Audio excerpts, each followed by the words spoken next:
Goeienaand my boete en sissa, wees gegroet in die wonderlike naam van Jesus op hierdie geseënde donderdag aand, en wat 'n voorreg is dit vir my om vir elkeen vir julle te kan bid vanaand. Here, ek kom na u toe in die wonderlike naam van Jesus en ek loof en prys u vir nog 'n dag in ons lewens toegevoeg. Liewe Here, ek prys u vir alles wat ons kon doen, vir alles wat ons kon uitrig. Dankie vir die sukses wat ons kon behaal het. Dankie liewe Here vir al die voorsiening uit die genadehand. Dankie Here. Vader, ek bid vir hierdie kosbare boete en sissa van my om 'n nagrus te ontvang waar hulle slaap soet sal wees. Ek bid vir goeie rus, Here. Ek bid dat niks hulle nagrus gaan kom steur nie. Ek bid vir kalmte oor elke een. Ek bid, liewe Here, vir rustigheid in hulle harte en in hulle gedagtes in Jesus naam.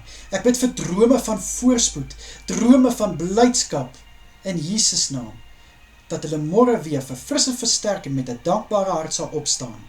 Asseblief, liewe Here.